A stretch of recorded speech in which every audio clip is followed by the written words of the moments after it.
Welcome to an invitation to sisterhood. We want you to join us on a journey as we discuss everyday issues affecting our lives. Women in the Bible and of Christian history continue to have an impact on the world even years after their deaths. We can learn so much from them. They are sisters of inspiration, and we're all sisters in Christ. Today we're talking about helping our sisters in Christ who are pressured to abort their babies. Our guest today is Dr. Monica Miller, Director of Citizens for a Pro-Life Society. Our sister of inspiration for this show is St. Joan of Arc. I'm joined by my co-hosts, ECRC Director Patricia Buna and Adora Ibrahim from the Benedicta Leadership Institute for Women. What a topic to talk about, abortion. Oh, yes, indeed. And it's not because of this year or last year or 10 years ago. It's just what's going on in the world in our lifetime. And since Roe v. Wade was made a law. Absolutely. And what happened in New York and what happened in Virginia, what's happening around the world since the appointments of the new Supreme Court Justice, I think has shown you guys the craziness on the far left side of abortion. What's your thought on that and what we've witnessed in this country? It's incredible to me to witness this at this day and age. I think something that we have to remember is it's not even a left or a right or a middle or secular or non-secular. This is just sheer evil that we're dealing with. And the problem with today and some of these laws that we've seen that are just so incredibly just murderous, there are no other words, is nothing other than sheer evil. That's what we're dealing with. We're dealing with it being blatantly in our face, and we're dealing with people who have no boundaries.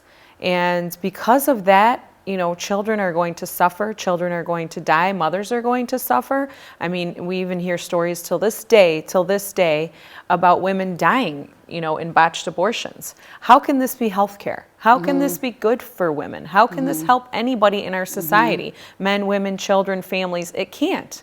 And so... And it's celebrated. That's the thing, I was just going to say that. It's like Yes. so to me, Yes. I feel like when I first started getting involved in the pro-life movement and having those conversations, having those debates when I was in college, and people called me a single issue voter and all that, I just remember them still wanting it to be rare.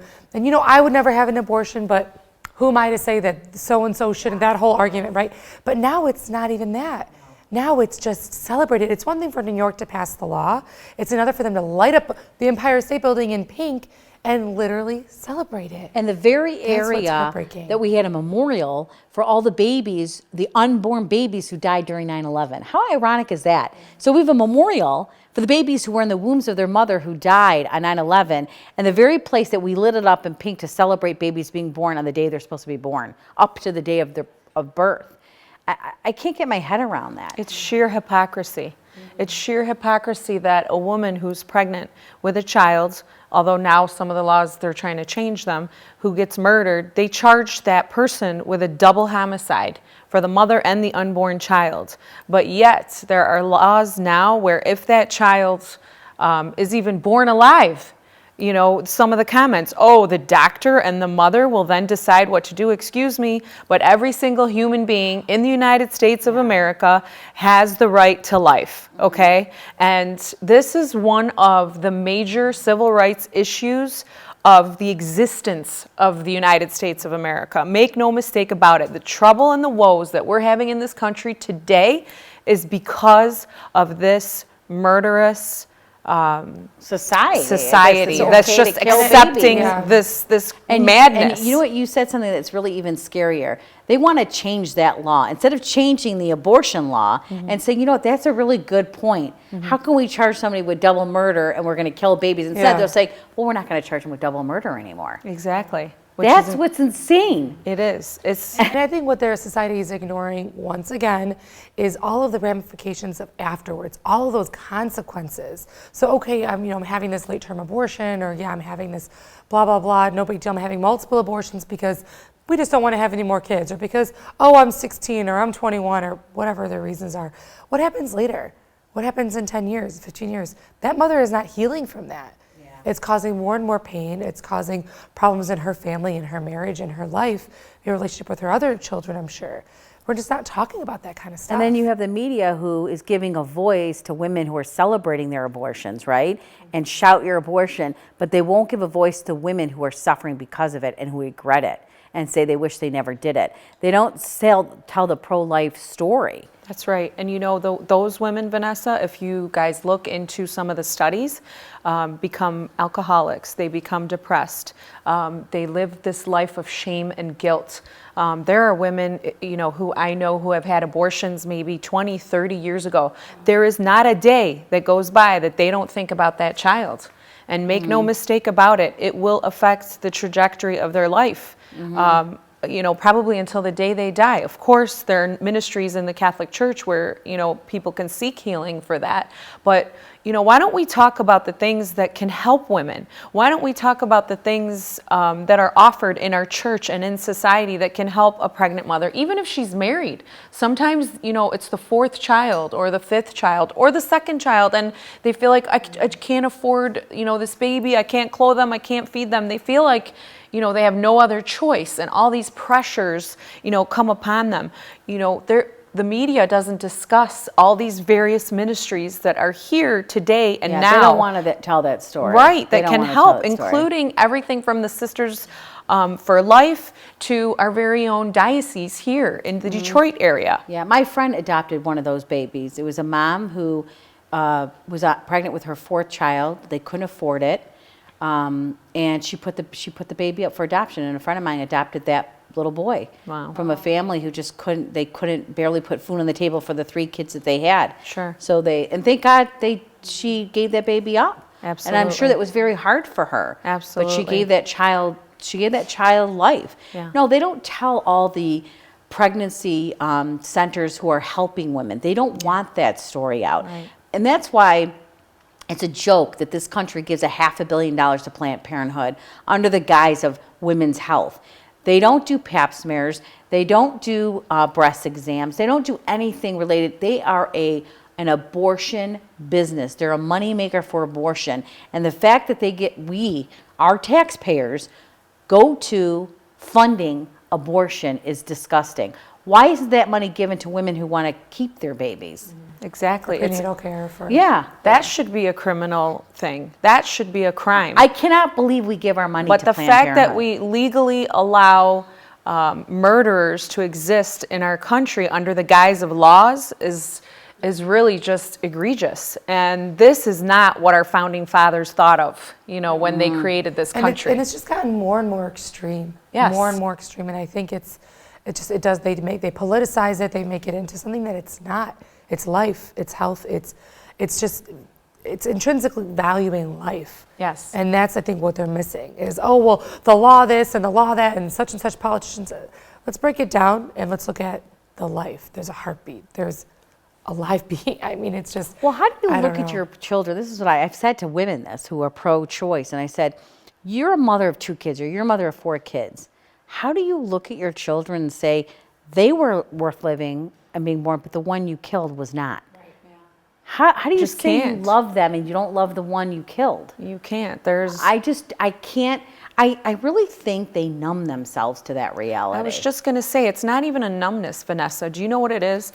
It's this spiritual blindness and this spiritual deafness, because these spirits that come against the very existence of a baby, I mean, let's just call it what it is. They're demonic. And so, you know what? Somehow these spirits affect people and they trick them. You know, Yeah, the devil they are tricks tricking people into thinking, oh, somehow I can justify the murder of a child. Okay? We have more laws on the books that protect animals and insects than we do human beings. Well, the very congresswoman that wanted the law to say a woman could kill her baby that survived an abortion, the next day was filing a bill to protect caterpillars. Yeah, it's I mean, absolutely it's absurd. ludicrous. It's I mean, ludicrous. it's insanity. Yeah, it really I is. don't know how to define it any other way. It is. It So is. you're gonna let a mom and a doctor choose whether the baby's going to live, and how is that not murder? No, it A absolutely baby is out of a is. womb. How is No. that not murder? No, see, this is the problem with relativism. So are you going to say at a year, my baby's 1 year old and I don't want him anymore, so you're going to go kill him? Yeah, no, and it's the same thing on the other side of the pro-life issue with the elderly or those who have terminal illnesses, and they want to make, Euthanasia? the legalization of euthanasia Yeah. and the legalization of, if you have a terminal illness, that it would be legal for you to take your own life. All of these issues are just becoming just more and more. There's not even a word I can use to define. Yeah. It makes no sense in any way, shape, or form that anybody would end a life, whether it be a child, whether it be somebody elderly, whether it be somebody terminal.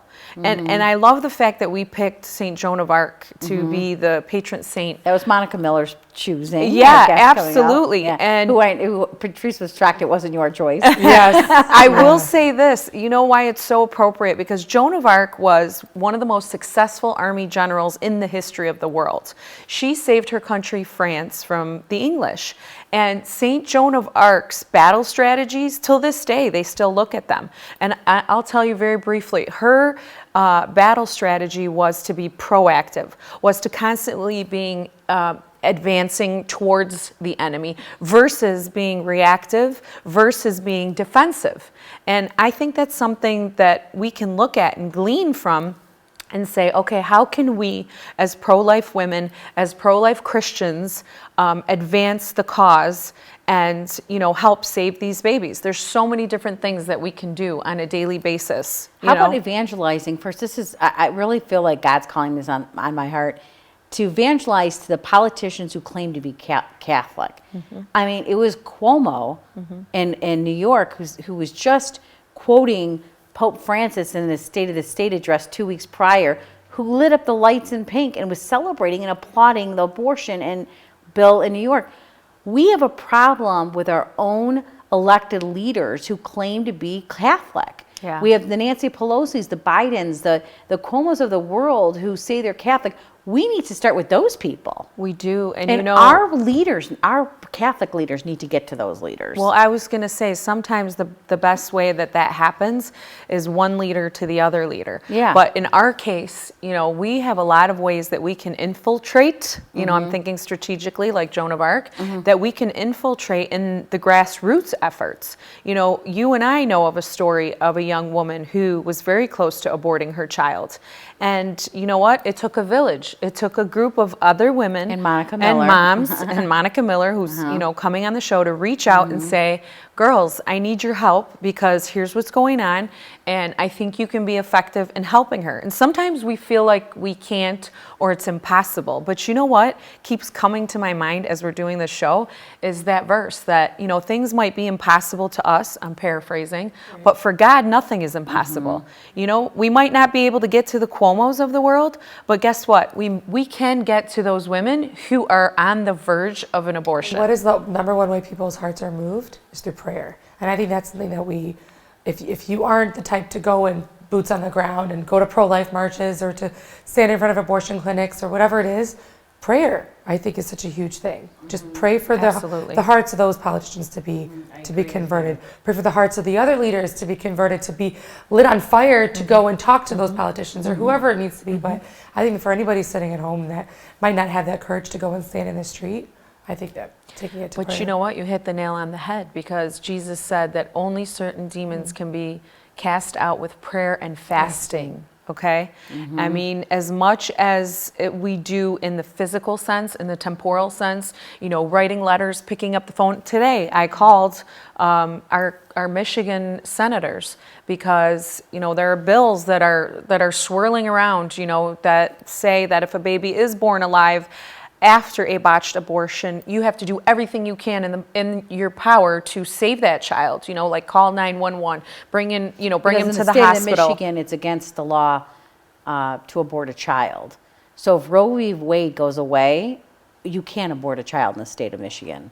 Well, so it depends. So that's a good thing, and they're Yeah. trying to change that because they're following suit with states like New York and Virginia who see what could happen on the federal level, and they're trying to solidify abortion rights in their particular state. So it's the copycat effect, right? So they see that it's, that they did it in New York and they want to do it everywhere Yeah, else. because they want to solidify Right. abortion. Right. Because there's only so many states in the country that allow abortion. So if Roe v. Wade is overturned, which God willing it will be, it does go back to the state level. It Where does. here in the state of Michigan, it is illegal to abort a baby. So I'm sure there's people But the in laws the are state. really old. And Well, so they still that's- stand up. They still stand up, but so that's why they're going to contest them and say, oh, it's 100 years old. Well, that's why they're doing what Adora is trying to Exactly. write against. And that's Yeah. that's a good point to people listening. We have to fight against that. We Because do. The fight is not over when Roe v. Wade gets overturned. Not if. When it gets overturned, the fight is not over. But we have to continue this conversation with our guest, Monica Miller. So stay with us, everyone. We will be right back.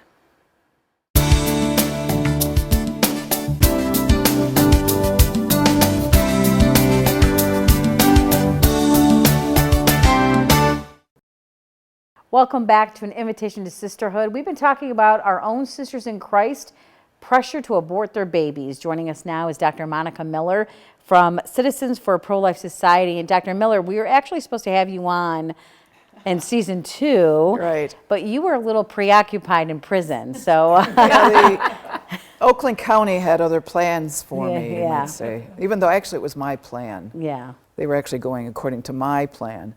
Back in December of 2017, 5 of us participated in a Red Rose Rescue. And so we entered the abortion center that you know well now, Jacob Kalo's Abortion Center on Orchard Lake Road. Has a Starbucks right in the same building. Yeah, not next to it, right in the same building. We went into the clinic to talk to the moms, to try to persuade them to choose life at that literally the last second before they're going to go down the hall and abort their babies. We had an opportunity to talk to 2-3 women. One woman left with her girlfriend. After Patrice, there was a gal there that was with us, Patrice Woodworth, talked to her, she left. Do we know that she went on to have her baby? We don't know, but she didn't have the abortion that day. And that we're absolutely positive about, which maybe if I have time I can get into why we know, but she didn't have the abortion that day. So anyway, the goal of the Red Rose Rescue is to go into the clinic. These women have not responded to the sidewalk counselors, if there happen to be any there. They're scheduled for abortions, and this is the last attempt that we have to persuade them to give life to their babies.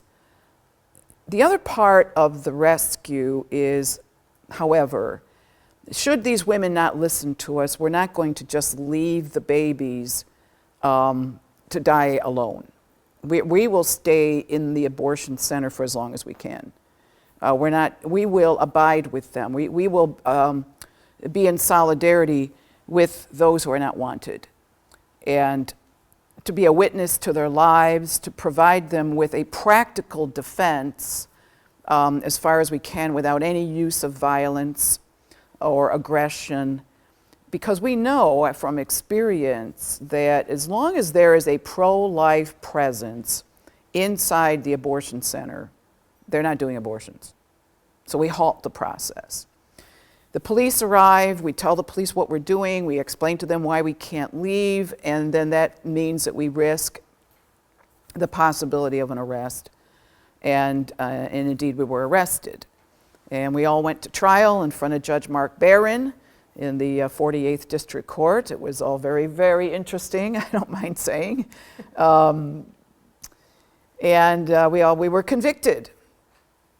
And of course, the conviction is because, and this is something I have a lot of experience with, but when a pro-lifer goes to court, you basically don't have a defense. Because according to the legal system, the unborn don't exist. Right. And they are not persons. And no injury is caused when abortions are performed. When it comes time for us to advocate for them, they take no there is no recognition of the unborn child. So it's like we were in the abortion clinic for no good reason. So we have no defense because the unborn don't have a defense. And in the state of Michigan, Monica, they can abort their child up to when? 24 weeks. Up to 6 24 months. weeks. Yeah, Okay. on demand. And many of those babies that are aborted at that stage in Michigan are probably viable, able to live outside the womb. I remember when I was sitting there pregnant with my first, and I was 24 weeks, and it was the first time I felt her kick. And I just remember that was when all it was coming out. That was the year of the March for Life, was really fighting against that law about, not allowing abortions past that point. And I was like, you would abort your baby now? I just literally remember holding my tummy Right. being like, now? It's so far along. You're feeling the kicks. You're showing. You've had ultrasounds. It's mind-blowing. It's heartbreaking, really, is what it is. It's an As atrocity a mother, on it's- every level. yeah. It really truly is. It is. So anyway, we got convicted.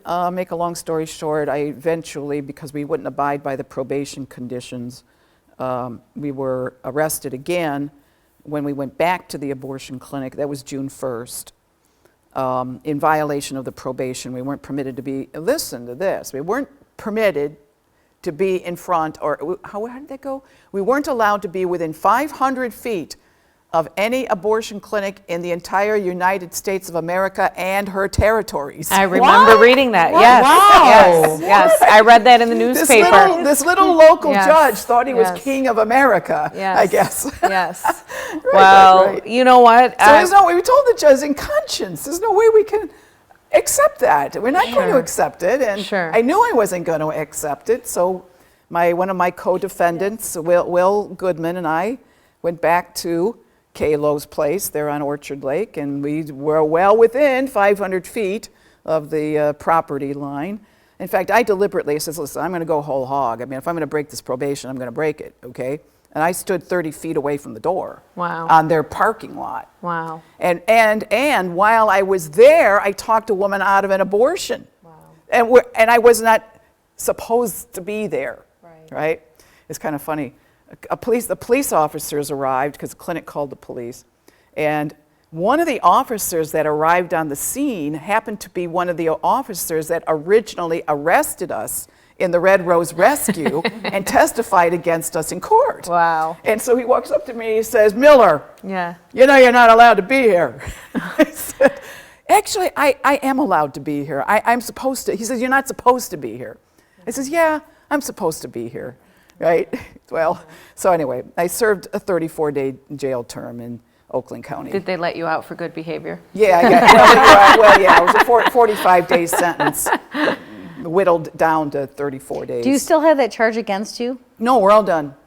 So so you could be in front of an Yes, abortion we're all clinic. done. He revoked the probation because we broke it, and instead of that, gave us the jail The time, time. Exactly. which is what he should have done to begin with, which we told him that's what he needed to do, because we're not obeying the probation. So Yeah. anyway. So for all of us here, Monica, that might not be as courageous as you. You Oh, you are, Listen, you are. but I will tell you this: you do remind me of Joan. And when I talk about you, Joan of Arc, I say Joan because she's one of my BFFs.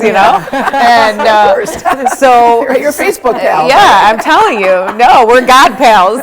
So I'll talk about you with Luke, my son, or I will talk about you with other people. And I will say this teeny tiny Saint Joan of Arc, because that's what you are. Don't let the size fool you, because she's super courageous and will do anything to save the unborn. And I think we all have that spirit within us, right? Because we're all created in the image and likeness of God.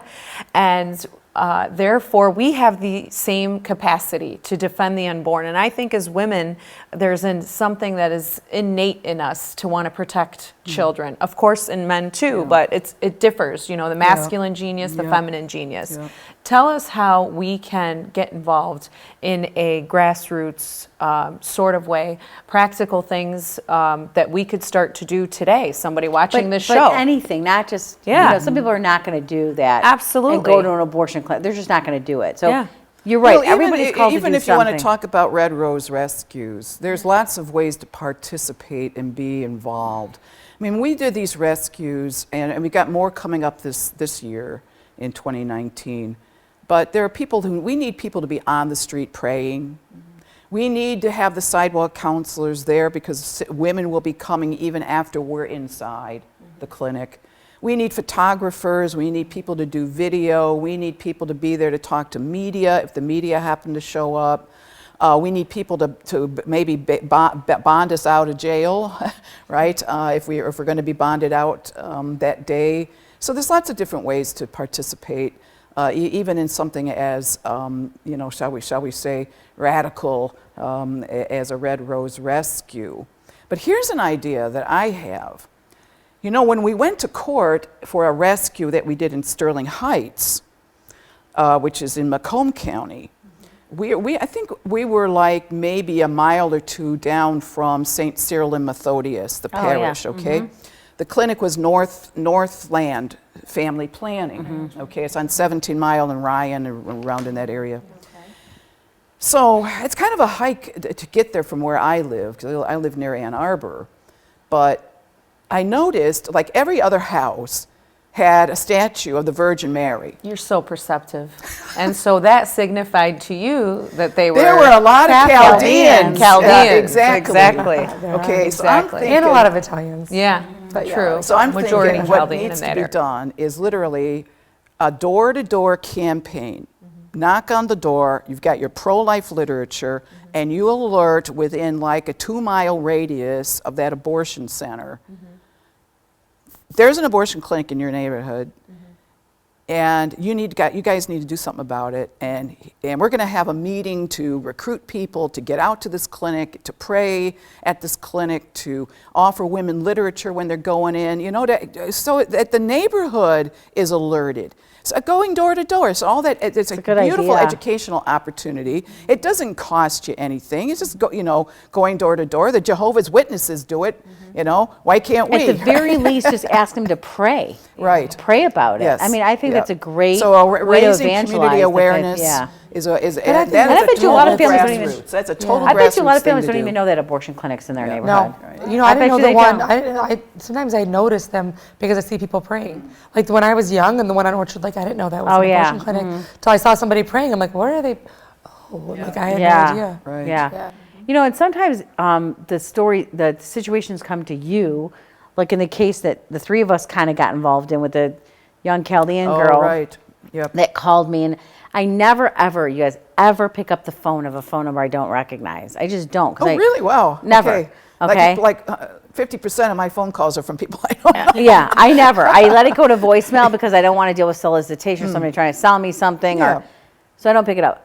For whatever reason, I said, I'm just going to pick up this phone call.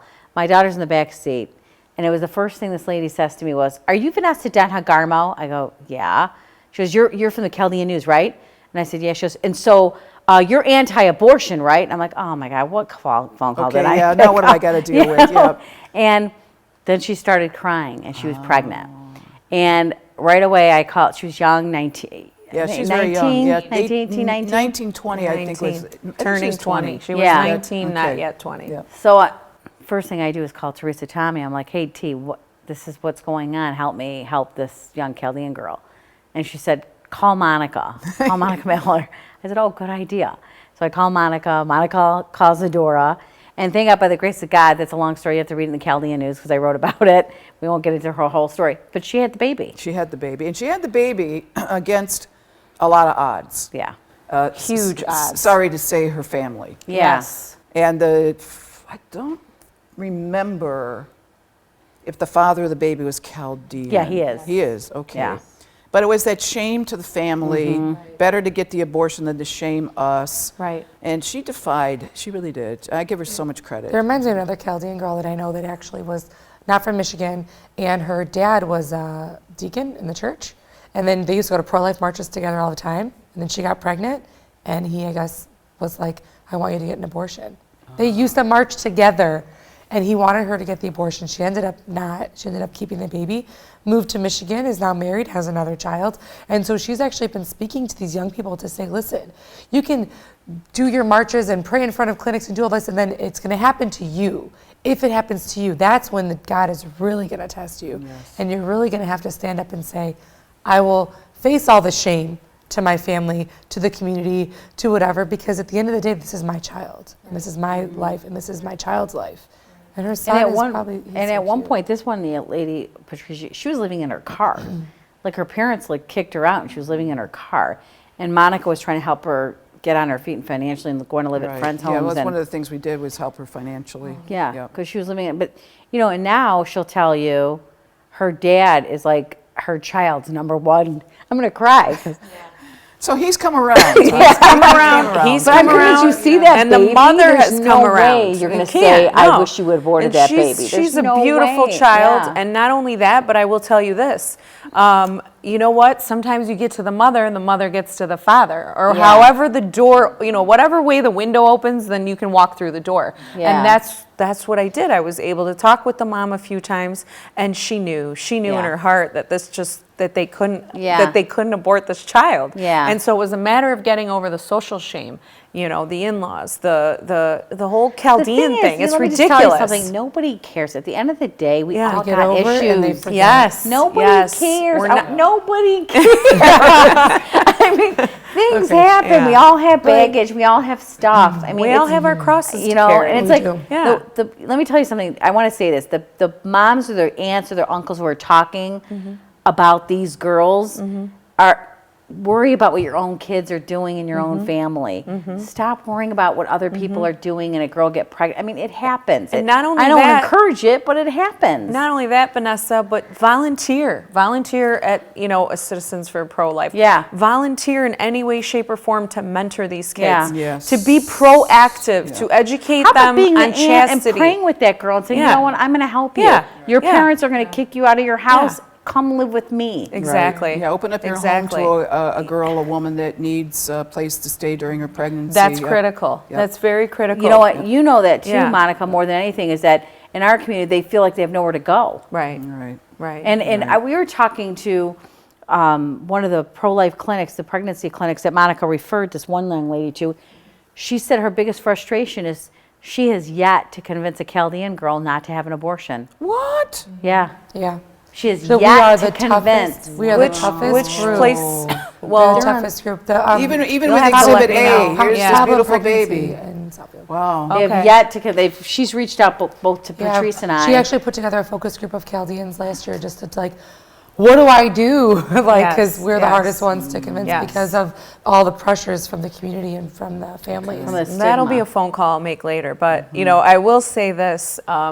They're having somewhere to go, like mother and unborn baby care, Right, or yeah. there's one on the east side. I can't remember the name of it right now. CareNet? No, it's a different one, but it's right at the tip of my tongue. Also very similar. Same thing. They'll, house them for a certain number of Yeah, and there's 1 Mary's or 2 Mantle. years. Exactly. Mary's exactly. Mantle, if they have room. Mary's then- Mantle, yep, we have volunteered there before, but there are plenty of places. And at the end of the day, I think we have to advance the cause and being proactive, and not just sitting back and being defensive. Well, when, right. And you know. I just gave a speech to a pro-life group in Pennsylvania. And one of the things I end my speech by saying is the abortion is not going to be overcome by thinking pro-life thoughts. Okay. It's overcome by pro-life action. And you have to be involved. And I think the other thing that we have to realize, and abortion is not a political issue, even though it involves politics. It's That's not what even I a said. philosophical issue, even though it involves philosophy and ethics.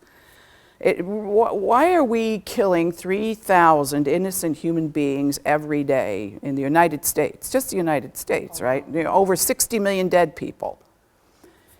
We are in the middle of a very grave spiritual crisis. That's our what problem. we said. Okay. Yes. And the only way you can overcome it is radical acts of love united to Jesus. That is the way it's going to be overcome. And radical acts of love means self-sacrifice.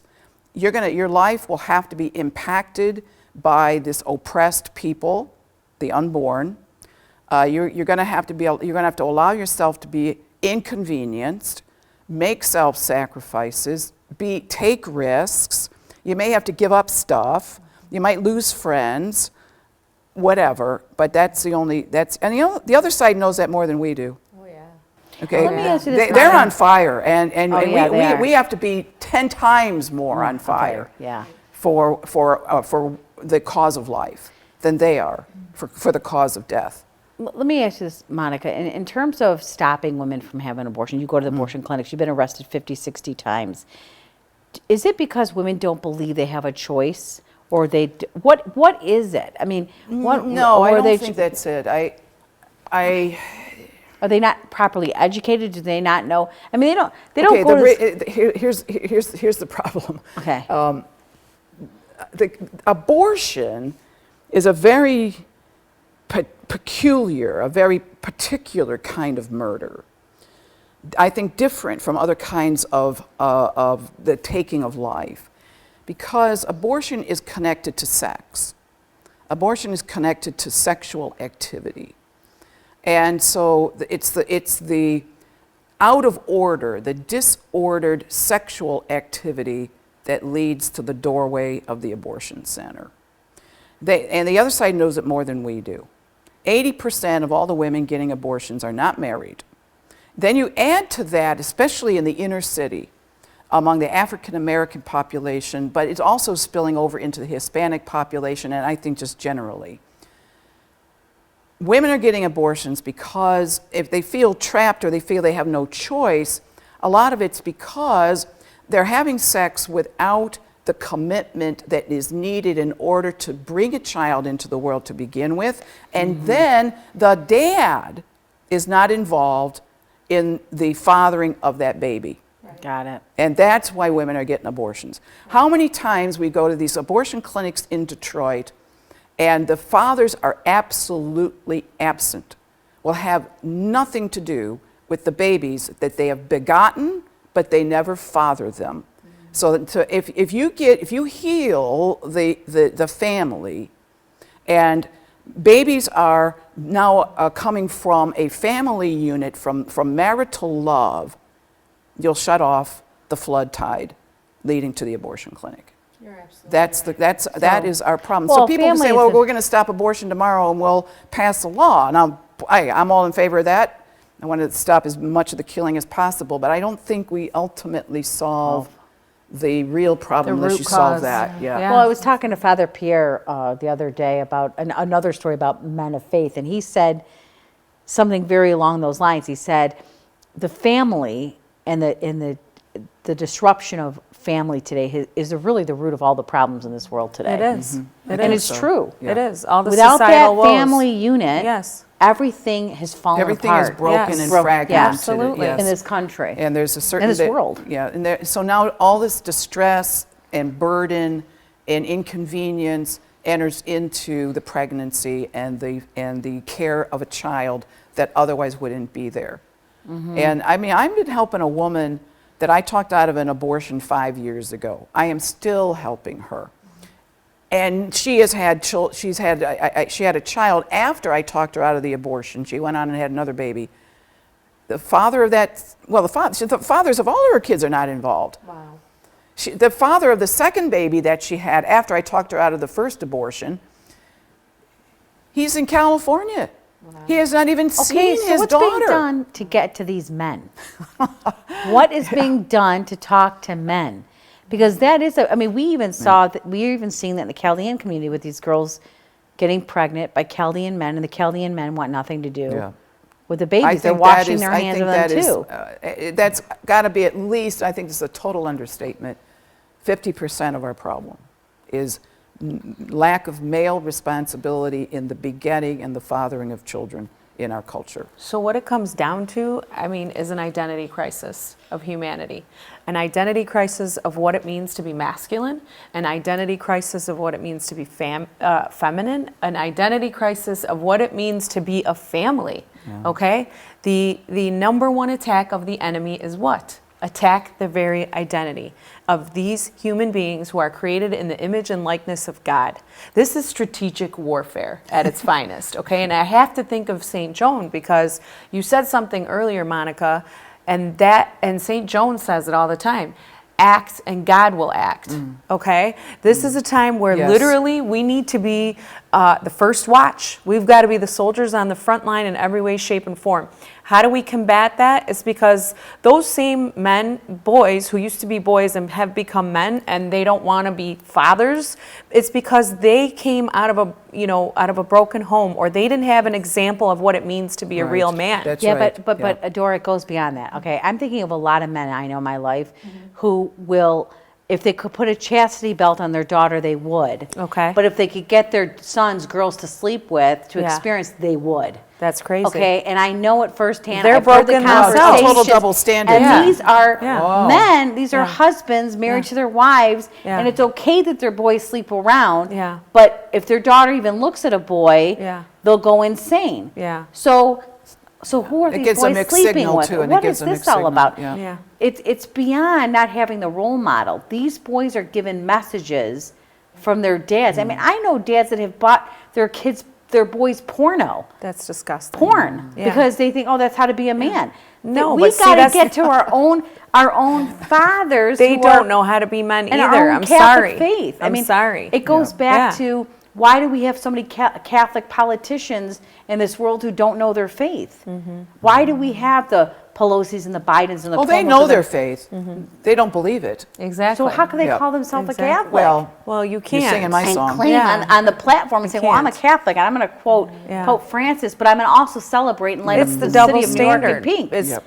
pick and choose the parts that work. Right. But we you need know? to evangelize to the fathers then. If what Monica is saying is the reality, there is a disconnect with our dads and our men in our lives. And it's not just, you're right, I think there's a lot of families growing up with no male role models, and I get it. Well, I can tell But you there's- that, my husband does sidewalk counseling every week at abortion clinics in Detroit. The vast majority of their successes, and they've been very successful, is with African American women, talking them out of abortions.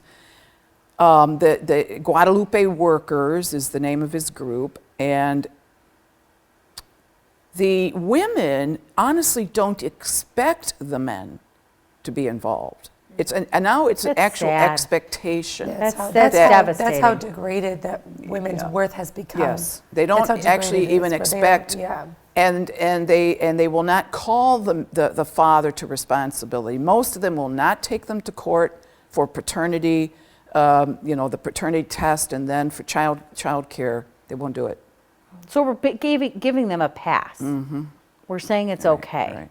So I have a question, because I feel like it's something that's come up even as we're planning like the marriage retreat. You said 80% of abortions happen Not with single. the non-married, Now, yeah. But that 20% that comes from within marriage, I feel like there are certain people that use it as a contraceptive within their marriage. And then I've also heard of a few examples recently where it broke up the marriage because one or the other didn't want it. So one man I know, I'm sure that's his true. wife went out and had the abortion without telling him. He found out. And another one where the husband basically forced her. She could never forgive him for it. And then That in breaks up both, the marriage, sure. It broke up the marriage in both situations.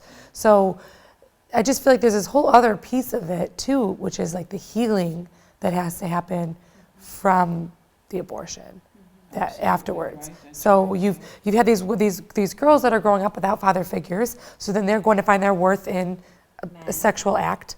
They're getting pregnant, but they're too timid to go and ask for anything from this man. And then they're having this abortion and they're alone again.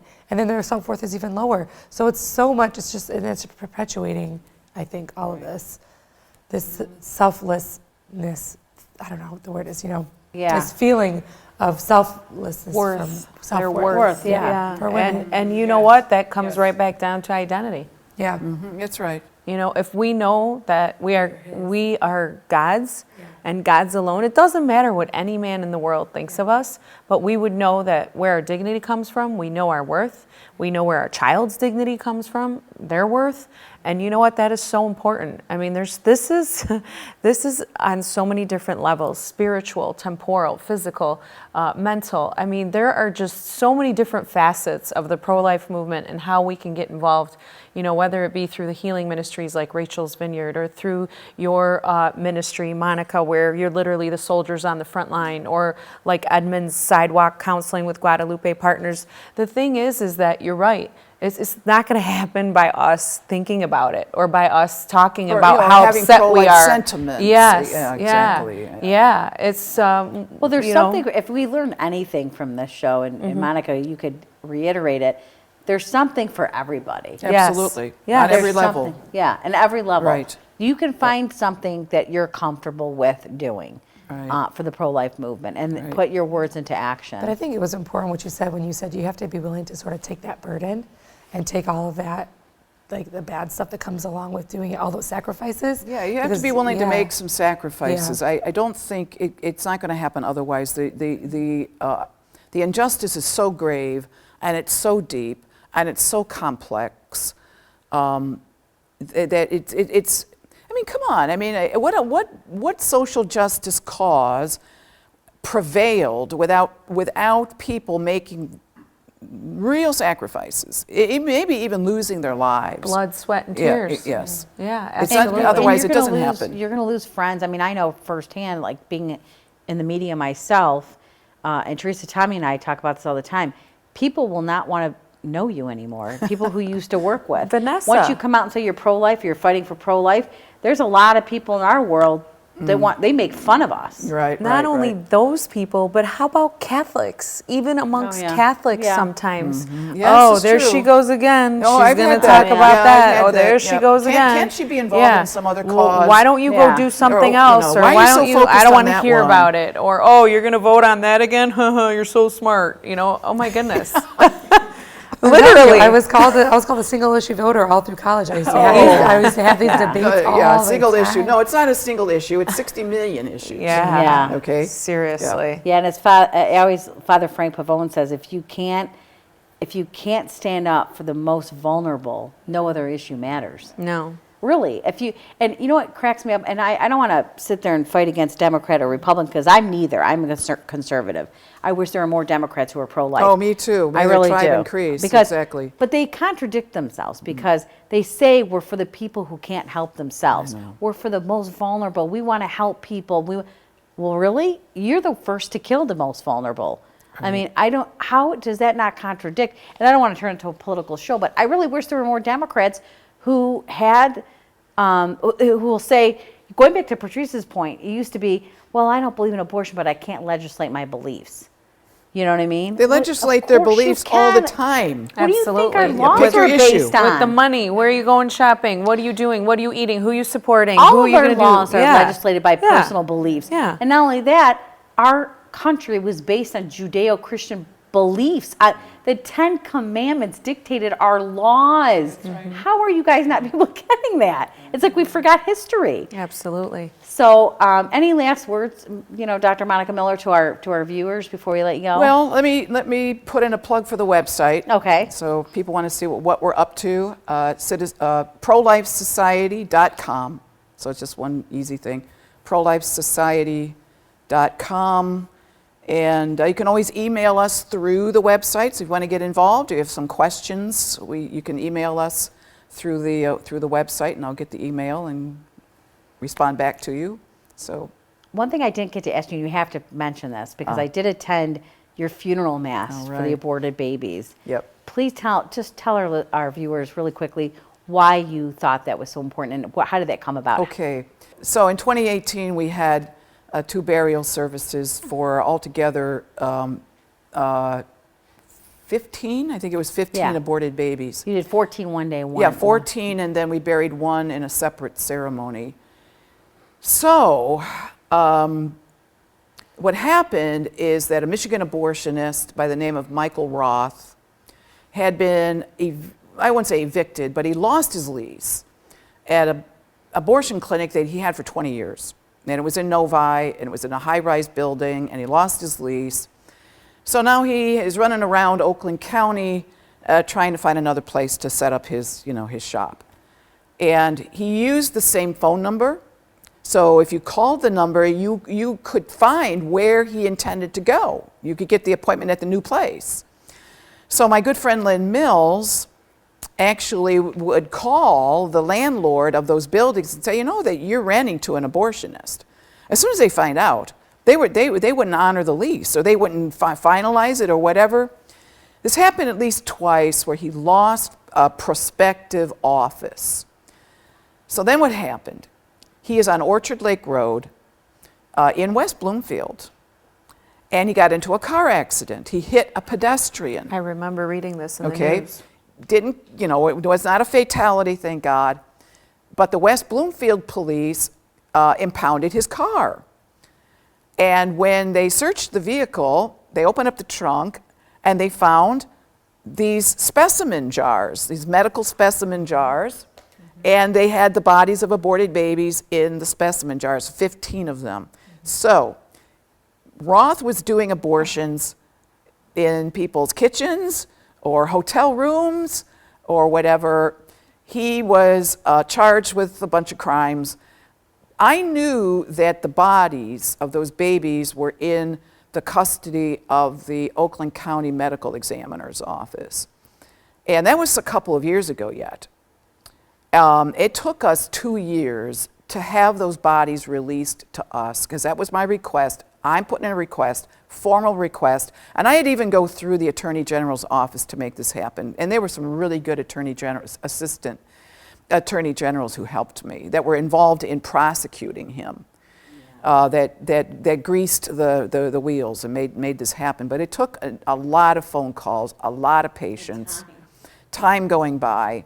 Finally, the Oakland County Medical Examiner gave us the bodies. They're all first trimester abortions. The bodies are very, very tiny. 6 week, 7 week abortions, maybe 8 weeks at the most. So the next thing, of course, was to plan the funerals. So we had a funeral, Bishop Fisher, Robert Fisher, auxiliary bishop from the Archdiocese of Detroit, did the funeral mass. It's Transfiguration Parish in Southfield. And those babies are buried, 14 of the Roth babies, okay, are buried in Holy Sepulchre Cemetery. And they're actually buried almost right next to the babies that we buried in the year 2008 that we found in a trash dumpster in Lathrop Village behind the Woman Care Abortion Clinic. So there's 23 babies from 2008.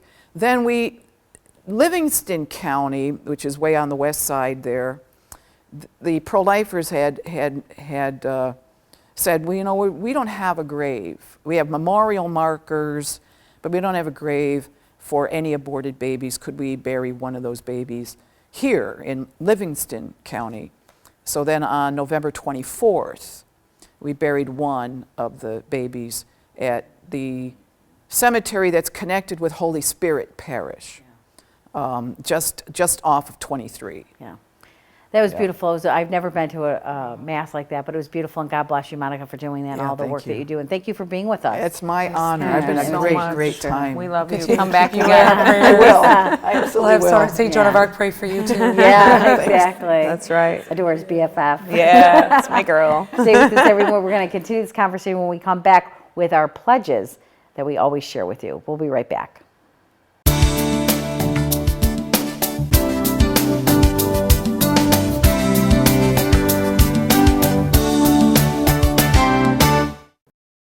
Welcome back to an invitation to sisterhood. We're going to wrap up this show, and wow, what a show. We could talk to Monica for hours. Yes. Literally, that felt like 2 minutes. I know. What an amazing woman she is. I think the word that comes to mind is like spunk. Yeah. It's like Yeah. she's tiny but mighty and just Yes. fearless. Yes. It's very inspiring. Yeah, I love what she said about sacrificial love and how, you know, being in this cause is not easy. And if you really want to get involved, it's going to cost you. You know what I thought of when she was saying that was the first time I encountered abortion up close was when I was working in retail and the girl I worked with, her sister got pregnant and she's like, I have to go take her to have an abortion. And I was like, and I went in the back and started crying, like crying, because it was the first time it was up close to me and someone that I'd met, you know, I knew was the whole thing. And I carried that with me for a long time and I still do. So I think that's what she's talking about when you're taking on those burdens. Sometimes it's literally seeing a woman walk in and walk out without it's It got to reminds be me of what burden. Jesus says, if you're going to be persecuted for following me. And this is something you'll get persecuted for. And I know it firsthand. I mean, there are people that think, I'm on La La Land because I'm pro-life. I mean, they don't respect me anymore, especially in the media world. They think, oh, I'm so parochial in my thinking process, because they don't support what we're doing.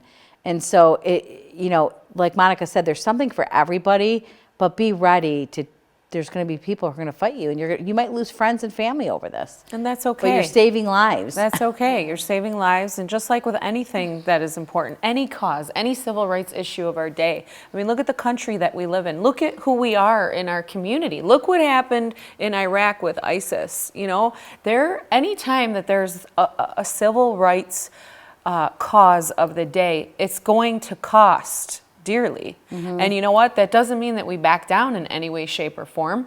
It just means we double down. We double down in our prayer and fasting. We double down in the things that we're able to do and making phone calls and just, all the ways that we're able to participate. And each of us is called to participate in a different way. You have young children. You don't have the ability to be out there maybe on the sidewalks. Your role in, communications, you have a huge voice for the voiceless. And, there are things that I do on my own where, I'm communicating person to person, heart to heart. There's so much we can do in this grassroots level. It's encouraging, actually, to see. Yeah, I think one of the easiest ones is just to be that witness in the day-to-day. Yes. We all have friends in the faith, and sometimes a lot of us have friends that are not in the faith. So when it does come up, don't shy away from it, but instead be bold and don't be afraid to say. And educate yourself. You can't share what you don't know. Of course. Educate yourself so you have the right tools to share with other people. People are always going to bring for you those, what about this one situation when so-and-so was blah, blah. Yeah. And you got to be able to answer every single one of those. Yeah. So it's definitely a topic, ladies, that we could talk about for hours. There's so much Absolutely. information here, but you have to educate yourself first. You can't share what you don't know. There's a wealth of information out there for everybody. So we encourage you to educate yourself to share with others. But as always, before we let you go, before we end the show, we want to share with you our pledges. I pledge to find something I can do in the pro-life movement. I pledge to pray and fast for the unborn. I pledge to call my legislators to show my support for pro-life legislation.